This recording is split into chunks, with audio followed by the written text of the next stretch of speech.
Well, good evening. It's, what is it? It's December the 12th. So it's Saturday, December the 12th. It's just after 7:15 in the evening. And I'm here for an hour with Alex Thomson. We're going to be talking essentially about the use of applied behavioural psychology. And why have we got onto this topic? Well, we've got onto it because it's clear to us that this is a tool that's being used to quite significant effect by the British government. And it's a particularly devious tool because, of course, its application can't be determined by a lot of the general public, even though the documentation exists showing that this is a real capability of the government. And we've got some powerful people within government and the government arena who've been openly talking about the use of applied behavioural psychology. And I'll start off by saying that as we move through this dialogue tonight, we will be inserting material into the final recorded version so that people will be able to see what we're talking about. But we are going to try and draw in as much factual documentary evidence as we can to show exactly what we're talking about and why we think the public needs to know. So, Alex, first of all, to welcome you on board, thank you very much for joining me tonight. Thank you, Brian. Pleasure to be with you. And I think this is going to be rather wide-ranging and pretty deep as far as our dives go, because it's deception wrapped within deceit on top of smoke screens, I would say, what's going on here. But we do have to get to the bottom of it as best we can. Indeed we do. Well, where should we start? I think actually that I'm going to change my original plan, because a key document for me came out of a book called the European Union Collective, Enemy of its Member States. And this was a book written by a gentleman called Christopher Story. I read it many years ago. Excuse me, if I have to guess, I would say it would be about probably 18 years ago or something like that. The book itself was a very detailed look at European politics with a particular focus on Germany and Russia. But what caught my eye was that within the first few pages of that document, Christopher's Story had inserted a table, and the table was called the National Destabilization Plan of KGB GRU based on Soviet defector intelligence. And if I just, on my screen anyway, just scroll down to the bottom of that document, what Christopher's Story said was this: the National Revolutionary Subversion Process, based on details revealed by the Soviet defector Yuri Bezmenov, also known as Thomas Schumann, using his own knowledge of KGB strategy and details conveyed to John Barron, the author of KGB, The Secret Work of Soviet Secret Agents, 1974, and KGB Today, The Hidden Hand, 1983, by the GRU KGB officer Stanislav Levchenko. And it says that particular gentleman had attended the Soviet Academy of Leninist Science Oriental Studies Institute with Bezmenov. Now, what interested me about this table was that it purported to be how a psychological attack was going to be carried out on societies in the West. I can still remember the day, with a cup of tea, and I read through that particular template. And as I read each line, I thought, my goodness, this is happening. We are witnessing this taking place in the UK. Now, I'm guessing, I'm saying 18 years ago, maybe it was 15, but we've now got a lot more documentation where we can add to this. But first of all, Alex, what is your take on this initial table by Christopher Story, which is talking about demoralization? This is coming principally from the Soviet defector who went by the German name of Thomas Schumann, but his own name is Yuri Bizmenov. And under that latter name, he has taken on a new lease of life in popular culture in recent years, as clips of him speaking on 1980s VHS cassette to American audiences about the attack on their morals have become popular and have become an internet meme. Soviet defectors is a really, really tricky and complicated area to assess properly. As a former GCHQ officer with expertise on the former Soviet Union, I would not like to overstate my expertise here. Just by way of laying out those credentials, I'm one of the few hundred people in Britain who has been on the inside at the highest level of clearance on assessing what Soviet defectors say, but I'm quick to add I was on the signals intelligence side, so I don't have the first-hand experience that MI6 officers would have had. But I do know enough and have rubbed shoulders with the Russia defector handlers of the 2000s and their previous expertise stretching back into the late Cold War to know that there is a massive struggle between different schools of Soviet defectors and other Eastern Bloc defectors as to the narrative to be cast and the warning to be given to the West. And defectors are about 3 or 4 iterations of complicated men, and they almost always are men, by the way, because they are tortured souls on top of being in a high rank, usually, of a very deceptive and deceitful organization inside a totalitarian regime. Often defectors can't stand each other, and when they come to Britain or America, the countries they have usually ended up in, they will be at each other's throats, at least behind the scenes. What sets Bizmenov apart, and one in particular who preceded him, as we say the granddaddy of Soviet defectors, Anatoly Golitsyn, both of whom were rated very highly by Christopher Story, the writer of this book you've mentioned. What sets them apart is that they had sufficient expertise, at least in their own claims, which I think are well vouched for, to say in the strategic planning of the KGB, that was Golitsyn's speciality and department, and in the propaganda efforts of the KGB, that was Bizmenov's speciality. This is the long-term agenda.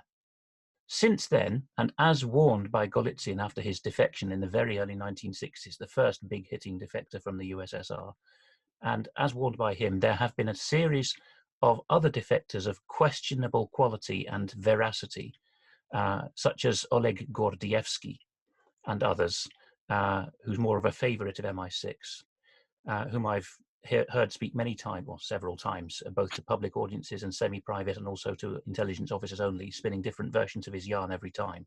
He's clearly on a lead, or telling us what we want to hear in the West. Golitsyn and Bizmenov. Golitsyn, by the way, was in hiding for the rest of his life. He was one of several KGB and GRU defectors who never had the death sentence against them rescinded by post-communist Russia and Romania. Golitsyn went into hiding and said, really, there is such a plan to subvert you all that you wouldn't believe it. It's the reason why the Soviet Union was called into being in the first place. Bizmenov gave a little more cultural detail than that. He was a later defector, but in the same strand of thinking as Bizmenov. Golitsyn wrote 2 books which were very accurate in their predictions. The first was called New Lies for Old, actually written in 1980, not published until a few years later. And many other things, very many predictions, almost 200 predictions, in fact, in the book New Lies for Old, all but 9 of which have verifiably come true, which clearly did come true. They weren't just bald assertions like those of other defectors. One could go further down this rabbit hole and talk about other defectors, but it's a lot to take on board for people at the start. So I'll just hand over to you for a moment to say what you have seen from your time, because of course you fought the end of the Cold War in the Royal Navy and saw something of this as well.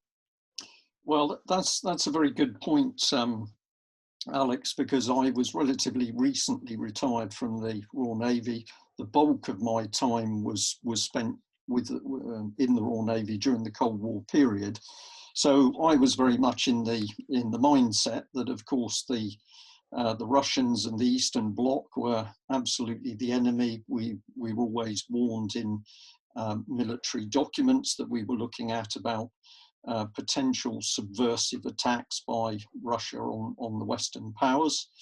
And therefore, for me to read this book of Christopher Story, which has a huge amount of political detail, a lot of footnotes in it, but when I read it the first time, it fitted what I will call my mindset at that time, in that I was very much looking at Russia, the former Soviet Union, as being the hostile power, ready to sort of leap on the back of the free democracies in Western Europe. I certainly don't hold that simplistic viewpoint anymore. But Alex, something you mentioned there, which I think we could just focus on a little bit, is you used the expression that this was the sort of plan, and it was the reason why the Soviet Union came into being. Now, I think that's a very important statement, because having read this book and looked at the table all those years ago, thinking, yes, this fits the Soviet picture, I've moved on now, of course, to the stage where I'm thinking, well, actually, how was the Soviet Union itself created, and what sorts of dirty tricks were unleashed on Russia in order to produce that state? So I don't know whether you'd like to just comment on that. What do you really mean by, or what did this gentleman mean by the fact that it was the reason the Soviet Union came into being? Perhaps the best single book for people to read on that is one of Golitsyn's two books. I mentioned the first of them already, New Lies for Old, written before Détente, actually, in the early 1980s. The second of them is the one I'd recommend to start answering that, the Perestroika Deception, written in the late 80s and early 90s, about that period itself and about Gorbachev's position. And at this point, Christopher Story, the author of the book you're quoting, from which this table is taken, the book called The European Union Collective, Enemy of its Member States. Story was sought out by Anatoly Golitsyn. So that's not the man credited at the bottom of this page with the table in it. That's Bizmenov, the cultural specialist, the propaganda specialist. But Golitsyn, the strategist who defected 20 years prior to that, is the one who'd first warned about this, and he handed Christopher Story, as an Englishman whom he trusted, who was an economic advisor to Thatcher and Kremlinologist, and said, "Mr. Story, I'm in hiding, I can't really meet you, but you are the man to get this out." And unlike the breathless accounts often told, I think this one does stack up, and Story, like Golitsyn, has been borne out. Now, the usual way, it's usually quite an anti-Semitic camp that brings out this story. The usual way that this story is told in the West by skeptics about the Soviet Union is to go to the very early 1900s in the City of London, and more particularly New York, JP Morgan, and especially the banks Kuhn, Loeb and Co. and Schiff, and to look at how Trotsky and Lenin were wined and dined and fated there in New York before being sent via, of course, the famous sealed train out of Zurich, through the German Reich in the First World War to the Soviet Union. That is part of the story, and people will go awry if they think it was all Jewish bankers there. That's a small part, I think, of what's going on. If we take it through the Lenin goggles themselves, and if we listen to Golitsyn and Bizmenov, who say it's all based on Lenin's uniquely and satanically deceptive thinking about how to take over the world, then we get more wisdom. This is what Gorbachev, Yeltsin, Putin, in their own ways, have said since. And I'm not saying they're all on the same page or that they've all stuck to the same agenda throughout their careers. They haven't. We'll perhaps get to that later. But what the latter Soviet and Russian leaders all said is, Lenin gave us a strategy for world domination, which we must adapt to the times. And if you follow that, you see that the whole 20th century, the Communist Party of Russia, and then the Soviet Union, and then Russia again, the Communist Party exists through that whole century, before, during, and after communist rule. And it has only four grand strategies. The first is before the abortive revolution of 1905. The second is after the Soviets' revolution, the Bolshevik Revolution, and that lasts a full 40, 50 years through the Second World War, through Stalinism and the partial reversal of Stalinism by Khrushchev. And then it comes 1959 to 1960. This is, I think, the crown jewels of Golitsyn and Story's attestation. Then the third strategic direction of Soviet communism comes in, and it's the one that indicates to us that it was Western-based or international globalists, and I'm not using that simply as cover for Jews. I think it's largely Gentiles involved in this, breaks cover.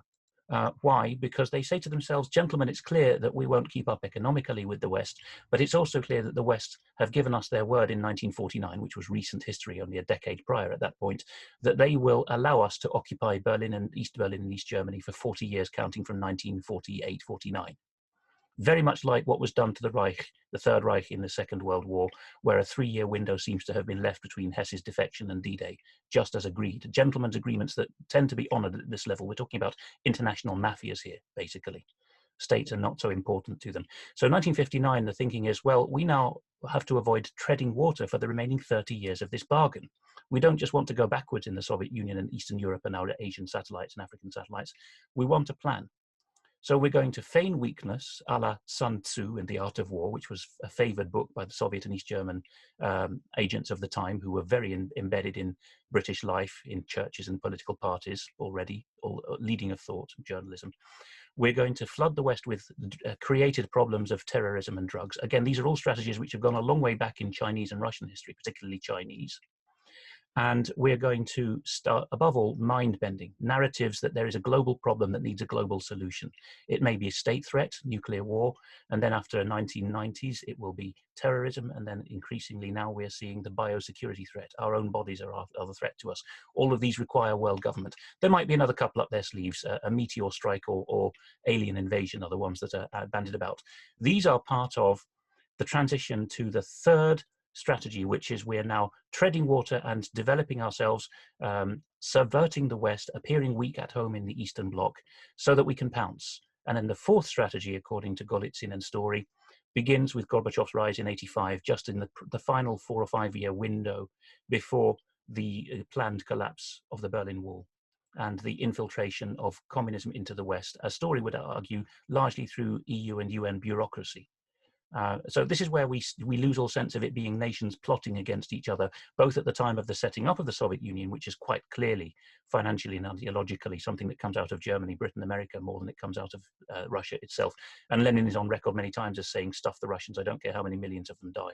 I'm interested in the world. Trotsky was of that view too. And you have certain Soviet leaders, particularly Stalin in his later years, Putin in his later years, who basically seem to have started off in bed with a Western cabal and then at some point sticking their fingers up and saying, I'm breaking with you and I'm forming my own version of world government now, which is in some ways equally thuggish. I'm not under any illusions here. But that's it. We're now in the fourth completely globalized era of communist globalist takeover strategy. And it is effectively an ideology that is religious, anti-Christian and satanic in nature, more than it has any loyalty to a particular ethnicity. And it seems to have leapfrogged through English-speaking countries, German-speaking countries, Russian and Chinese territories. In some of those, it's left millions of dead bodies, tortured and emaciated and starved bodies. In others, the Western territories, it seems to have left millions of killed souls, even though we have great prosperity and apparent peace until recently in the West. But it is an ideology that will ruthlessly do everything it can to take the world over. And you can't bring everyone up to a high standard in world government, but you can bring everyone down to the same level of fear and want, effectively. That is the agenda. There are many arms to it that Story beautifully enunciates. The strategy of criminalism, not criminality, but criminalism, using and hiding behind criminals and mafias. The strategy of democratism, shouting democracy and rule of law to a great and exaggerated extent in order to get your placemen in the fake plethora of parties, which was a strategy that comes into the Soviet Union and the West around the time of the changeover in 1990 or so.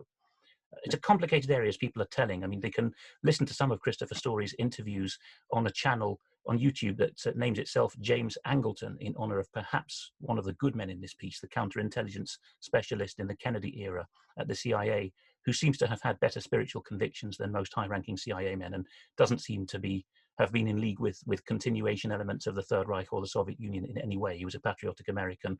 And Angleton believed Golitsyn. Christopher Story took note of this, and that's where this vector starts. Then Bezmenov, one of that cluster of defectors from the late 70s, when a lot of fake information started being injected as well. Bezmenov pops up in the West in the midst of all this and reinforces Golitsyn's message and also his warning that there will be fake defectors as well as a couple of good ones, and says, here's more detail for you from my perspective in the propaganda wing of the KGB. that we were fighting a war, and we decided it was better to stop cracking skulls and firing rifles, we in the KGB and the GRU particularly interesting because it's a military body. It's a branch of the Russian army. GRU then takes over subversion through flooding the world with drugs, with pornography, with demoralizing messages. KGB does the same with the mind control and mind messaging. And these are warfare techniques, but you cannot say they're the warfare of the Russian people against the West, before, during, or after the fall of the Berlin Wall.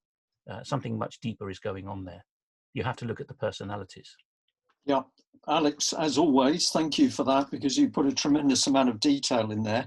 I'm going to say for the audience that we've got tonight, and hopefully viewers in the following days, we're plunging in pretty deep at this straight away. Alex has given a lot of historical and political background. I'm just going to emphasize for viewers this key point that what we're looking at is coming from Russian source, but we are recognizing that there is a much deeper, stronger international global hand which is driving this. So we're not in the first instance pointing a finger at Russia. We're going to be working through this with a view to saying, do we believe something is happening? If we do, what is happening? What are the techniques being used? And then later we can have some discussion, more discussion in who's really behind it. And of course, what I've forgotten to say this evening is that we're going to have several bites at this. So we'll call this episode 1. We're being very relaxed in the chat we're going to have tonight. But there is a lot to cover, and we can't possibly do it in one session. We're aiming for an hour this evening, and we'll follow on with subsequent episodes. So Christopher Story was a key man. He produced his book, The EU Collective Enemy of Its Member States. Now that book you cannot, or you can, but it will cost you a lot of money to try and buy a hard copy. But if you search online, you can find it as a downloadable PDF. And I'll just add that it's interesting that Christopher Story went on to produce a very thick book, twice as thick as the EU Collective book, and that was called The New Underworld Order. And I just mentioned that briefly because I think that ties in nicely with Alex's comments, because he mentioned there that the attack on Western society by drugs, prostitution, people trafficking, whatever it is, does amount to criminal mafia-style activity. And I think it's significant that Christopher Story recognised that. Well, let's get on to this particular table. And we'll just remind you, it's called the National Destabilization Plan of the KGB GRU, based on Soviet defector intelligence. And what is it? Well, basically, it lays out areas of society that it says will be attacked. It breaks those up, for example, into religion, education, media, culture, security services. It then says what methods are going to be applied, and then it says what the intended results are. So this is a very concise little table, and it says that the first stage of the plan is for 15 or 20 years, and that is demoralization. You're going to be chipping away at the nation state to drag down people's morale, demoralization. After that, it's going to go into a phase 2, maybe 5 years of destabilization. This is where more physical effects are observed on the infrastructure of the country as well as the population. And then finally, it's really talking about revolution, but it uses a very interesting phrase because it talks about normalization. And I don't know whether, Alex, you'd just like to pick up on that. This is, I think this is significant. Most people would understand what you're talking about if you say, well, there's going to be a revolution. But this table ends by saying, well, there's going to be final breakup and chaos, and that will lead to normalization. What does that section mean? The key to understand this, as with so much that came out of that wicked man Lenin's mouth, is, you can find this, by the way, in Solzhenitsyn and others writing at the time. Lenin was far more evil in some ways than Stalin, even than Stalin, I should say, because Lenin had plans for multi-generational terror in the name of goodness and the brotherhood of man, which is far more noble pseudo-aims than Stalin ever had. Lenin was a key exponent of this idea of what's often called Aesopian language, as in Aesopian, as in Aesop's fables, because of Aesop, of course, being a man who tells charming stories for children about foxes and ravens and frogs. And then you think, there's a hidden message here. Of course, in Aesop's case, it's a wise and salutary message. But the idea of Aesopian language is hiding your intentions in plain sight. Many of those who investigate what they regard to be false flag terror attacks will talk about this, that the intention has to be broadcast, the date has to be numerologically hinted at. It's a kind of belief in gematria, according to some analysts. And so we get things being described as their opposite, which is more generally a trait you will see in Satanism around the world in various forms, calling good bad and bad good, white dark and dark white, and so on.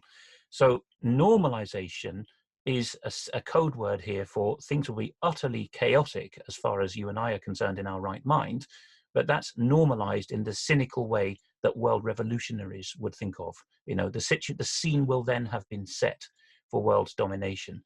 In similar way, and Christopher Story was perhaps above all, he was an expert on Gorbachev and warned Mrs. Thatcher personally before and after her premiership, during and after her premiership, about Gorbachev never having changed from being a Leninist, even though he spoke fluffy globalist language.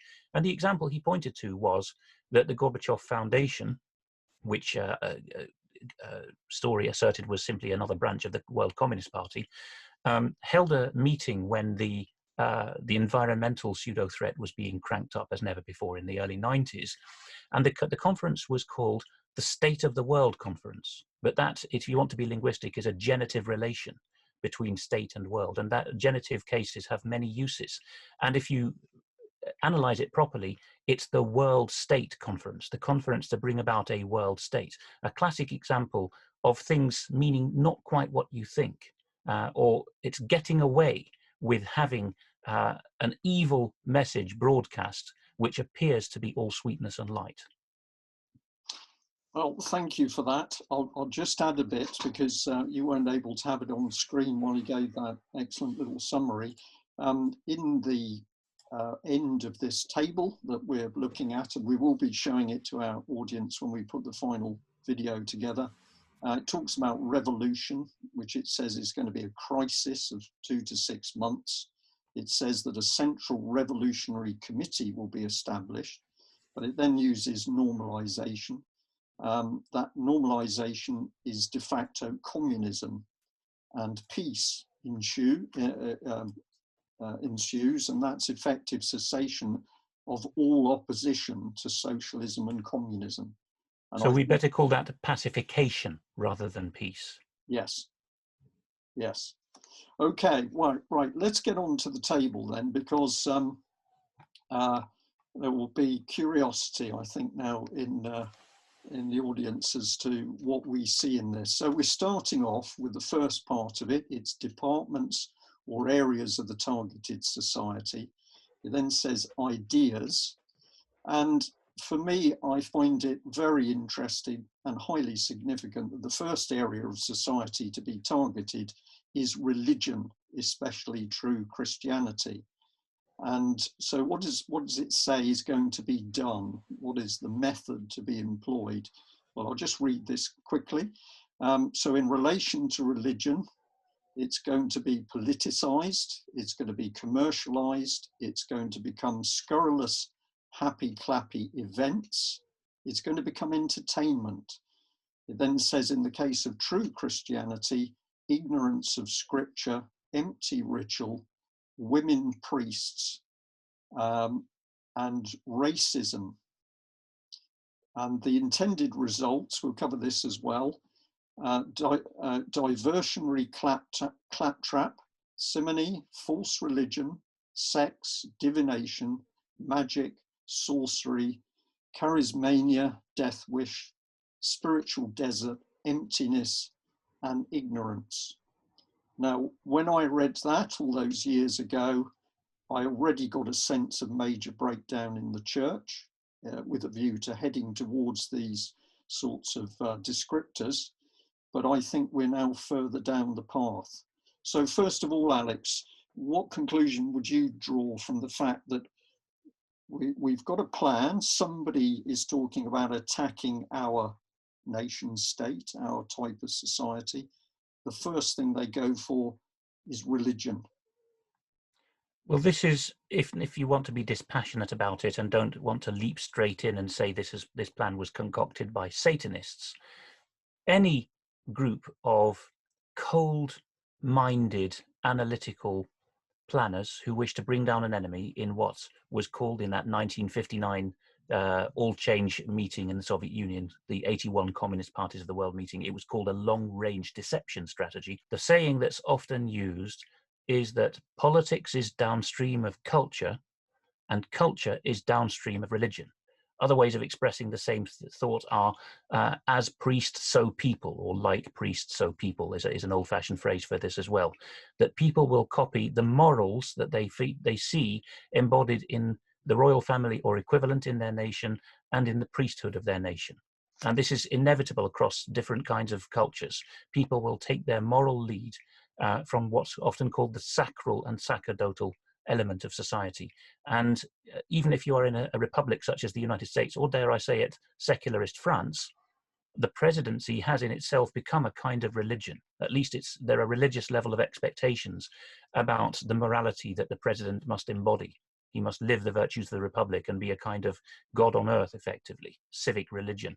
So even whether you're talking about secularized Western societies like France, and more particularly when you're talking about a nominally Anglican state like Britain, more particularly England, which is officially Anglican, you're going to have to start there. Now, Story goes a step further because he is a wise and insightful Christian, so he makes no bones about that. In both of these columns, particularly the bold column on the right, Intended Results, Christopher Story is unashamedly saying, this is my own reinterpretation as a Christian Englishman of what I've been told by mostly irreligious Soviets who've defected. But he's translating it into the terms which are, I would say, not at all sensationalist. You and I have lived through this without any axe to grind about any fellow Christians. I would say that my parents and I spent a few and rather regrettable years in the time when this was all happening in the mid-90s in the charismatic movement, a new wing of evangelicalism that was, well, not begun then, but was rapidly growing then, when all these things absolutely were happening, both in the Church of England and in the free churches. Notably, the social elite of the Church of England, and this has been going on since probably the 1890s, Anatoly Chaitkin and others have documented it outside Britain as well. The Church of England elite, those respectable staid types of bishops, have been pulling the strings of the extreme movements, the charismatic movements, with such things as the Toronto Blessing at the end of the 20th century, or the glossolalia confusions of the 1900s, both in America and in Britain and in Southern Africa. All of this, I think, quite clearly has been pulled from the center as a way of shaping people's minds. And at the very least, it's a way of debasing them so that they have no higher thoughts of God or man than are necessary, and that they will just do as they're told and have nothing higher than a profit motive and self-interest. You do have to start with a religion, even if you're not a believer. But we can go a step further, at least you and I can. So we're talking about a superhuman plan here, by definition. All right, well, I totally agree with that. Just to come on to the demoralization methods, we'll come back to those methods themselves. I picked up on the fact that for true Christianity, it's talking about ignorance of Scripture. And I think this has been very, very obvious within the church that many churches have simply dropped any form of proper study of scriptures, discussion of scriptures, getting to know what scripture is really saying. That's all too difficult. So it's been replaced by church created soft material, but it's not directly out of the Bible and in relation to scriptures. Empty ritual is listed there, but also women priests. Now, I find that when we're talking on UK Column News, there's more and more coming up, which shows me that women in particular have been heavily attacked within within this this plan and the techniques. But of course, we have seen women coming into the church, and that has been pushed almost as a political agenda in front of our eyes. And of course, for a lot of women, this is taken as being a positive thing, that it's pushing them forward to equality with men. So we've got something that's pretty sensitive happening here. But in this document, the creation of women priests is seen as a way of destroying society. On this delicate subject, Alex, what would be your take? Why are they so keen to get women priests into position? At the surface level, I think what one can say is, if you want to slip in a new kind of priestcraft, then the best cover for it is to use women, or in some cases, ethnic minorities and immigrants, so that if churchgoers take against the creed or the social action being pushed by their new vicar or bishop, the cry can go up, you are a misogynist, you are a racist, you just don't like what's being done. So you have to look at the kinds of women who, well, very well-meaning, of the kinds who became curates and vicars in the Church of England after the mid-1990s decision to ordain women. And that's pretty late, actually, compared with some of the larger non-conformist churches in England and Wales, and the established Church of Scotland, all taking women into ministry in the 1970s and 1980s, actually. And since then, the Church of England has gone on very recently in the late 2010s to ordain women as bishops. And before you know it, there's about a dozen or 15 of them. The question is, what kind of women have been promoted, not what kind have gone in en masse to be a new kind of, glorified social worker. Sorry to be to sound dismissive, but they're very good at what they do, but it's not preaching the gospel, and they don't intend to. If you speak to them honestly, they say, I'm here to create unity and a sense of focus in the village and parish. That they'll be quite honest about that. A few think of themselves as theologians or proclaimers of the word of God, not many. But if you go to the bishop's level, what kind of women have suddenly been elevated to the dioceses, in just speaking about England? Ruthless managerialists is the answer. Ruthless managerialists. There is a longing in women, at least I think, most people who look into it a little will say, at least the overwhelming majority of women, 80% or so, nothing objectionable about the 20% who don't fit in, but about 80% of women wish to be family focused. That's not to the exclusion of working outside the home, and hasn't been historically at all. And that is not preached in historical Christianity or taught in the Bible, that women are to literally stay behind the doors of the home. Not even Paul says that when he says that women should be keepers at home. Not what he means. But there is a sense, and Aaron Russo in his deathbed interviews for talking about the CIA-pushed rise of feminism says the same things. If there are certain shall we say, yearnings and unfilled gaps in a woman's soul, particularly in a modern and postmodern society where she's told she's only of full value if she's going out and behaving like a man. That does create, well, you can be accused of being misogynist for even using these words, but it creates a shrillness, a brittleness, a harridan nature in the women that make it to the top. You only have to listen to the well-adjusted women that you admire most in life, for example, one's own mother or wife, and listen to how they respond to women who are high up in church politics or secular politics. Let me phrase it that way. And you will see that well-adjusted women who are happy both in the family and in their careers that they have will shiver and say, I don't like that woman at all. They'll say it much more frankly than a man will. That is, I think, putting your finger on what's going wrong. I mean, perhaps I've opened up for you to add to those comments. Well, the easy one for me to just mention, and we can wait until it comes up at the proper time in this particular document, we may get to it tonight, but I suspect not, is the military, where of course there has been a dramatic and major pressure to draw more women into the military, and also to elevate them to high rank. So this is a political positive discrimination in the military in order to get the women in, and there was a particular reason for that. But I just want to ensure that if we've got ladies in the audience tonight, we are talking about what's being said in this document. It has talked about women priests. And so we're trying to explain why women in the position of priests would be seen as a weapon to use against Western societies. I suppose, Brian, I should chip in and say the very next word, the last word of that section in Story's column there, the demoralization method, is racism. And this should be looked at carefully. Story's not saying accusations of racism will be brought into the church. No, the Satanists and globalist planners in the churches in the West will themselves employ the strategy of racism. Where there was no racism in the church, they will bring it in. And I think the clearest example of this is the bunch of globalist thinking, Bible-denying people who've got high up in the Church of England in the West, or the Anglican Communion in the Western churches, especially the United States, Canada, England and Wales, the Episcopalians in Scotland, getting together in the World Anglican Communion, just to take that one example of the Anglican denomination, and year upon year making the more and more outrageous statements about the benighted blacks who constitute the bulk of the World Anglican Communion these days, and their totally unacceptable views on human sexuality and family morals. Yes, yes. I'm just going to say to people that as we've gone through that section on religion, just consider that at the moment, as a result of the COVID panic, worship effectively closed down in Christian churches with barely a murmur from the people in high office within the church.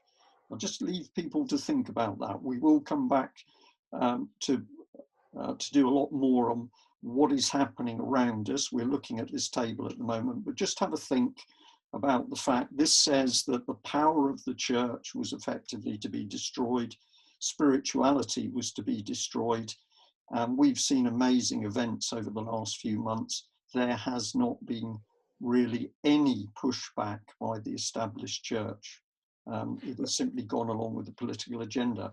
Well, let's zoom in on the word at the top right of the bold column, the intended results, that old-fashioned word simony, a word with a long history in church affairs.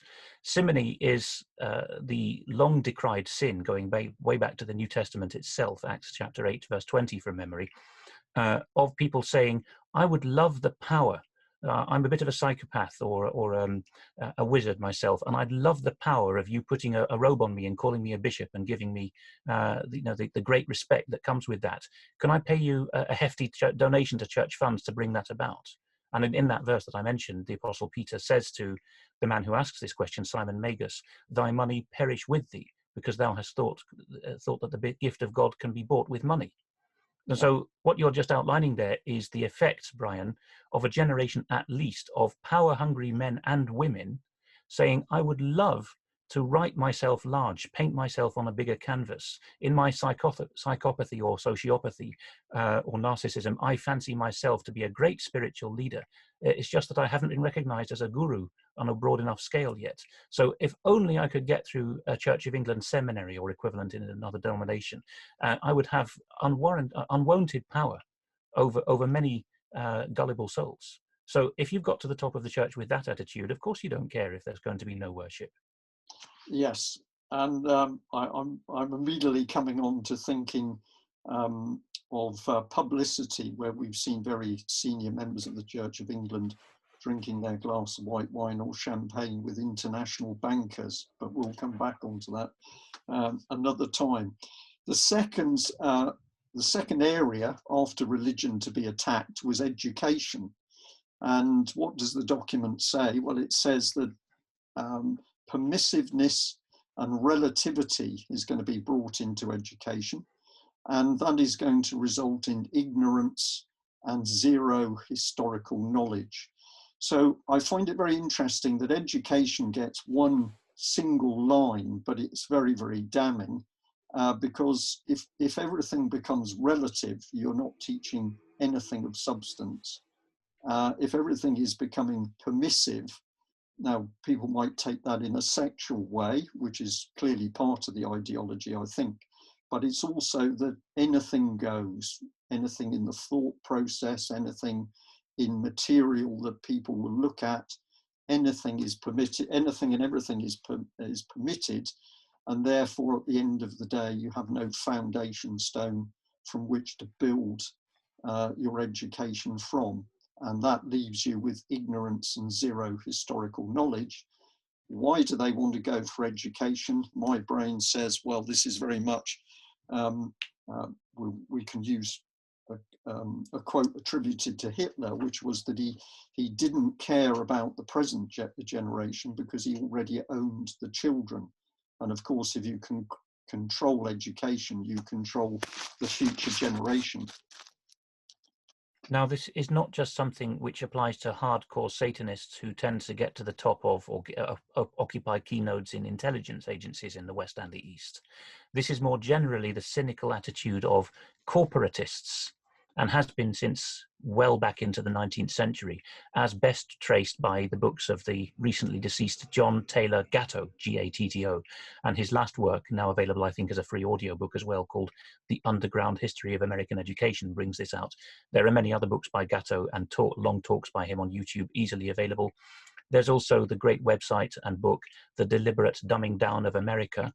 You can find that full long PDF by searching for DDDOA.pdf, and that goes into this agenda as well, but not looking at the Satanist globalist end of it so much, but looking through the parallel track of why is it that the captains of industry up to the level of Rockefeller beat types and the tax-exempt foundations that they have, particularly stateside, why have they always said we don't want thinkers, we want workers, and at some point have openly told the schools and other establishments that train young people, the next generation must be stupider than the last, must have a smaller worldview, must do as it's told better. So it's not even just long-term globalist planners for a world state that want education to be zero. It's also the more corporatist attitude. But be that as it may, the end result is that you tell a group of young people, you've never been freer. Freedom has been finally achieved. Hallelujah, everyone has human rights. And you can do whatever you want and be what you want to be. And the blank look you get from the millennials, at least 90% of them now is, but free to do what? Free to be whom? No, they haven't a clue. Almost every interview given by the party leader, or taken by the party leader of the Scottish Family Party, goes into quite some detail on this. I think people should watch that channel and listen to him, because he's a jaded teacher or former teacher in Scotland who has now founded a worthy political party, and he talks in great detail about educational philosophy and how it's failed.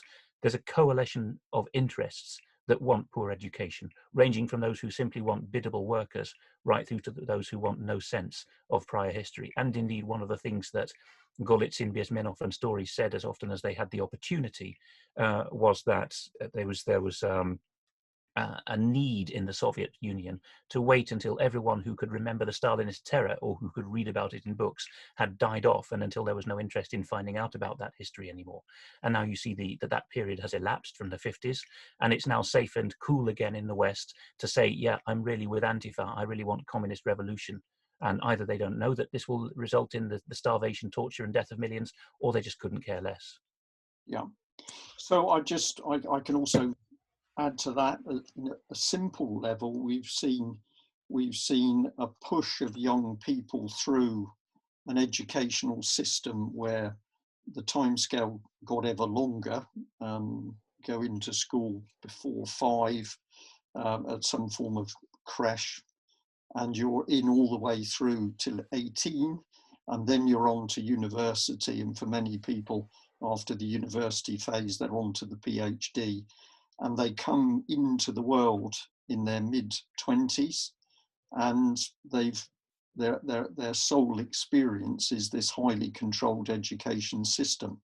So we've lost the power of selecting people to go through a highly academic system because of their thought processes and intellectual capability. That's all been softened.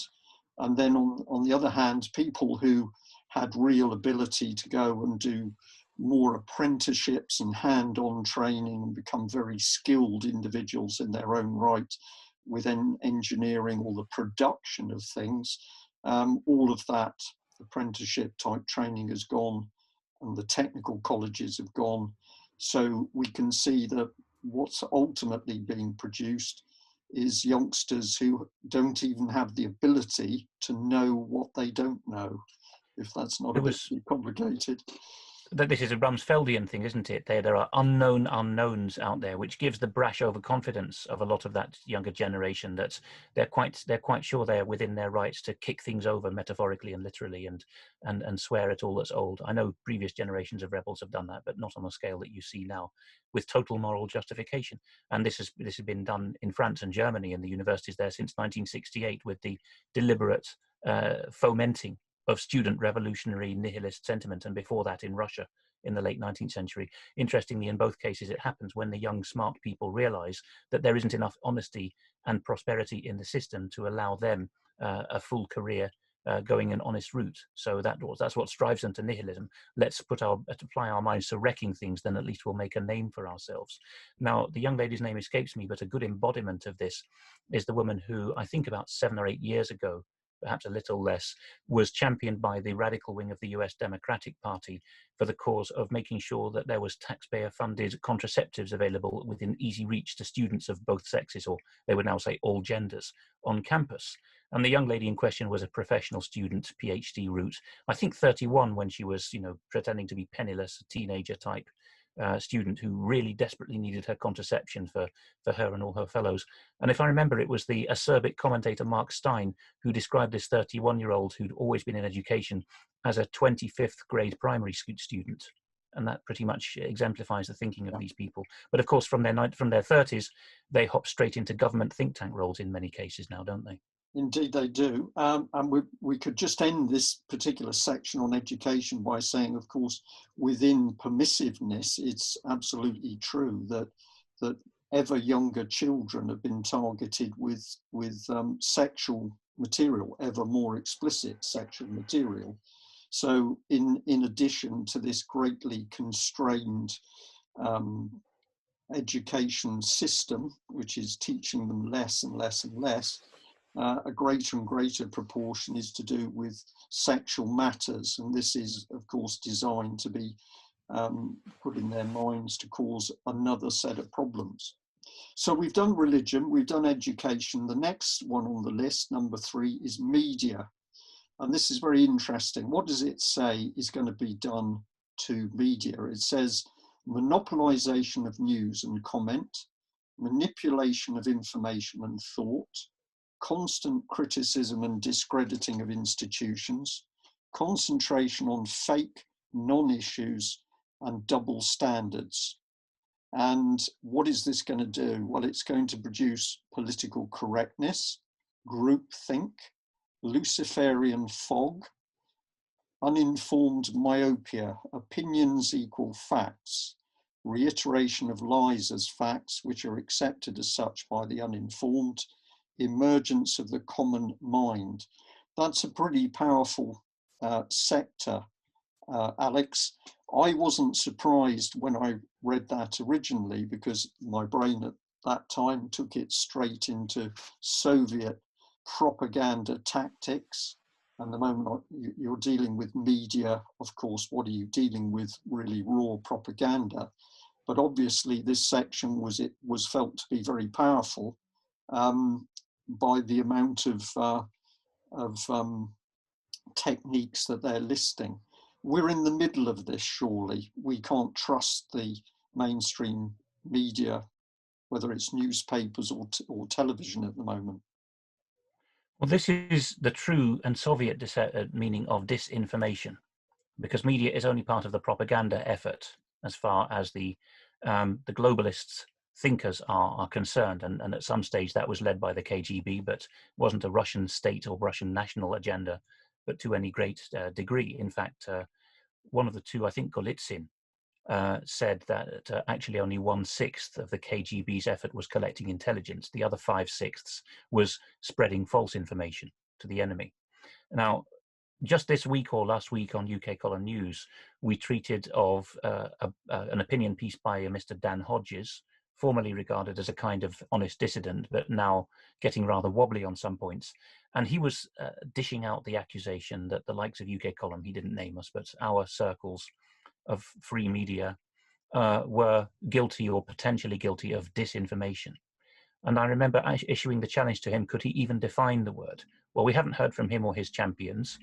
But we'll go ahead and do that now, because the definition is actually nicely given by a Romanian defector, extremely senior, by the way, perhaps more senior than Golitsyn or any other the proper KGB defectors from the Soviet Union proper were.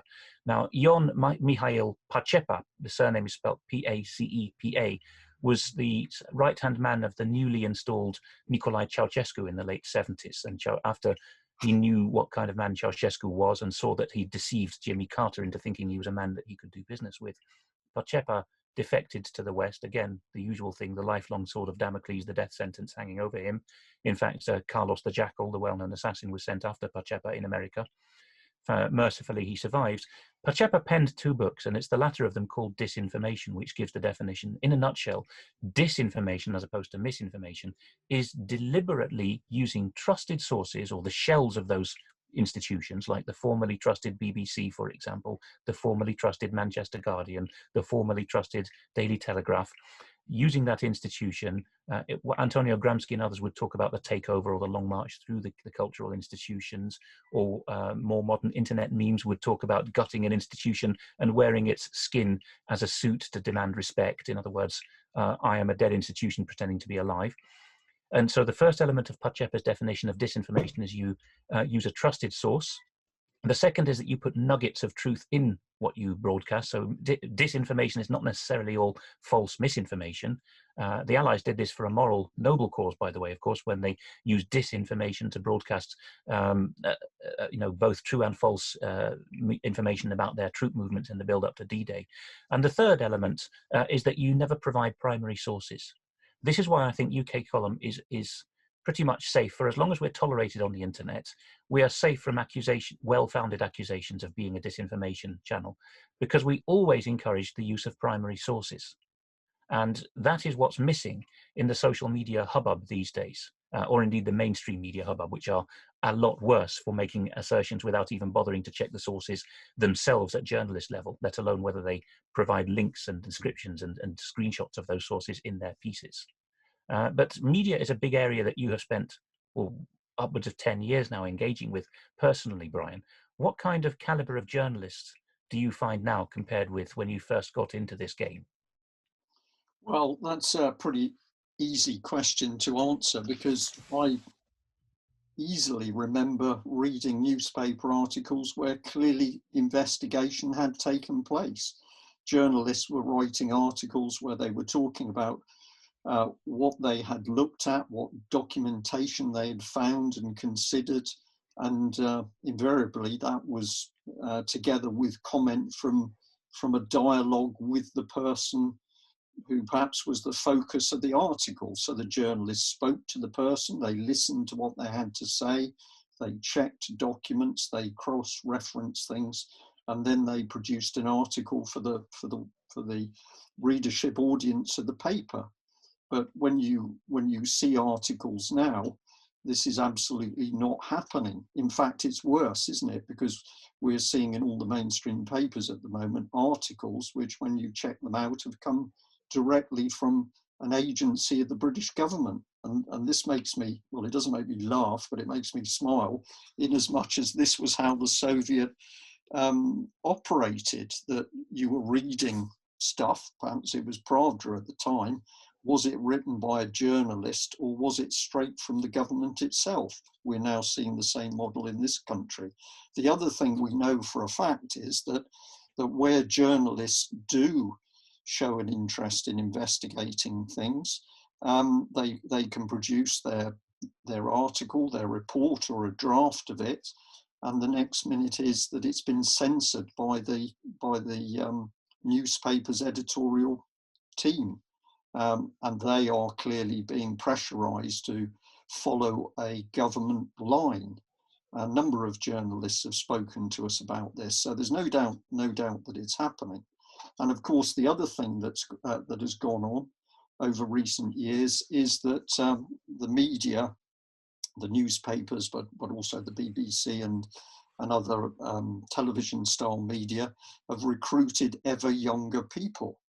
And those youngsters previously would have come into a journalistic environment where they would have been given simple stories to follow up on. They would have worked with more experienced journalists to build up their skills before they were let loose on what would be considered serious and significant articles.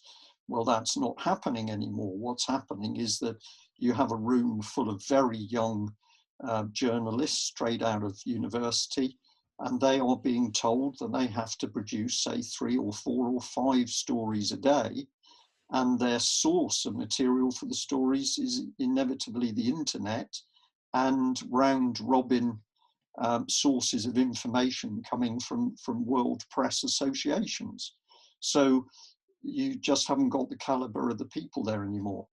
Now, Alex, I'm going to have to say I've got an eye on the time because we're just about hitting the hour. But if we summarize the media, at the moment, more and more people that I speak to are simply saying, well, I don't really trust any of it. They certainly are not trusting the BBC. I think the BBC has hit an all-time low. The brand is damaged. People say, well, it was on the BBC, but is it true? I don't know.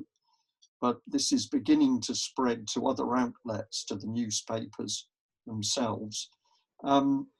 Is this just a coincidence that we've got a sudden collapse in the standard of our printed and TV media, or has something happened in line with this document we're looking at, that this was a deliberate attack? Well, it certainly has achieved the end result as predicted by Story in the bold column on the right. And of course, he is putting more editorializing in there. He's quite frank about that, or was when he was alive, than he is in the demoralization column or the methods column. His emphasis there is the intended end result is that everyone will think the same and nobody will really think clearly and know what's true from what's erroneous. So it does seem that the intent or the interest there would be to remove the diversity of quality brands, written and spoken media brands. And ultimately, it's to be seen in the same light as the other 2 sections we've covered in this initial episode, really, because with religion and schooling and media, what's happened is people do not trust that which the mainstream or the state-aligned sector has to offer in any of these areas. And of course, there's a note of hope, even at this early stage. People might think we've been very depressing this evening, but the note of hope is that the enemy is lazy, and he only goes for keynotes, and he always thinks that he can achieve the effect on the plebs by inhabiting the keynotes. So in a religion, it's get the bishops. In education, it's get the educational theorists who teach the teachers. In media, it would be get the editorial team so that they can spike any story that an unexpectedly good, alert and conscientious junior journalist might produce.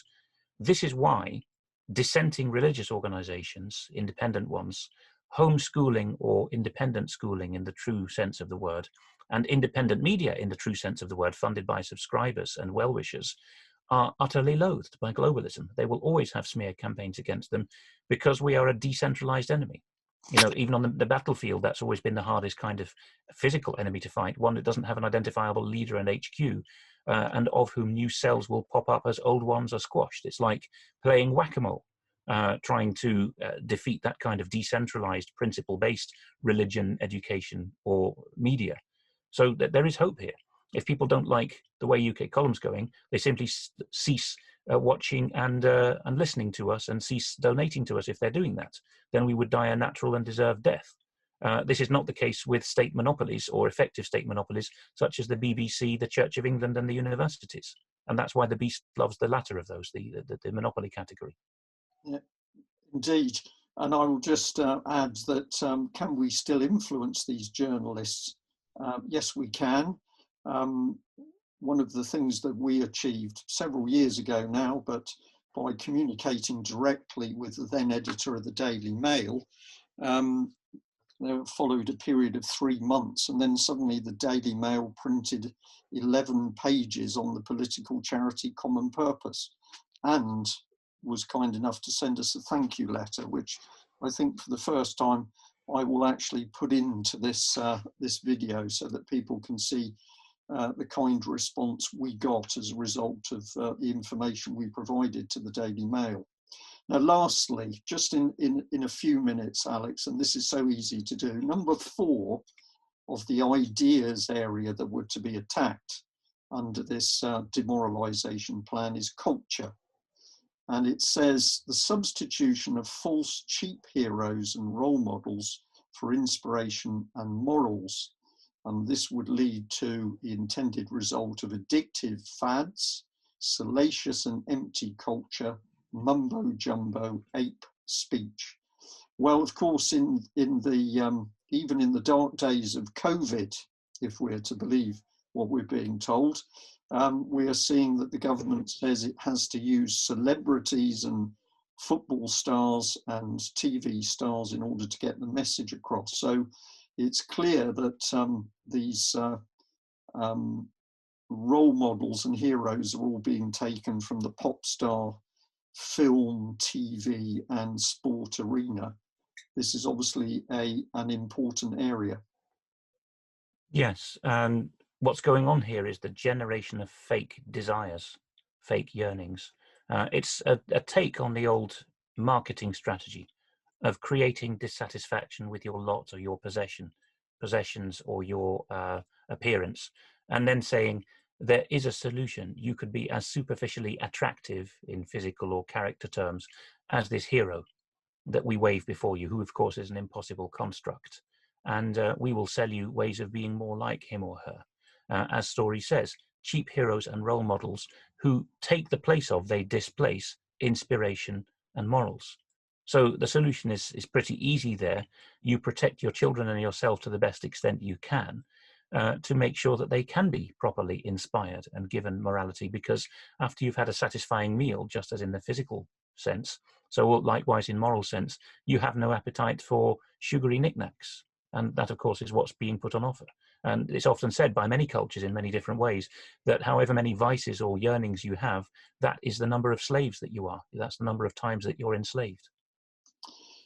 And I'll just reinforce that with, of course, in the COVID crisis that we're still in the middle of, apparently, when it came to the fact that people should remain at home, who did the World Health Organization use as the role model to be on screen to help advise people to stay in their homes? But it was Lady Gaga, not known for her medical or intellectual knowledge and capability, but she was considered to be so important that she was clearly well presented, washed and scrubbed up, as I like to say, and presented to the audience to advise us to stay in our home. So we didn't use a world-renowned qualified doctor. We thought that Lady Gaga was the best role model to use, and that cannot have been an accident if it was put in place by the World Health Organization.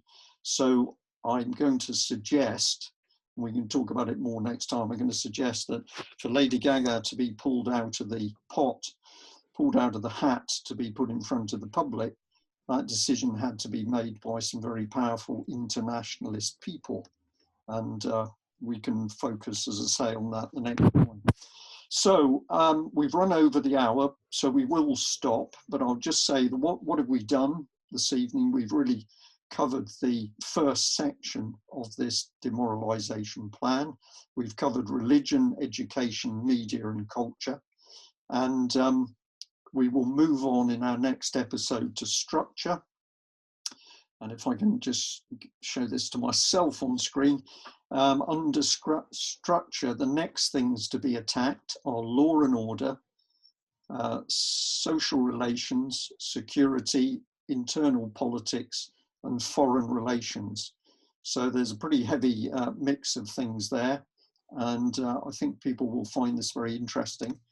Why do we think this is so important for our audience? It's important because this is an attack that is difficult to see unless you know what you're looking for.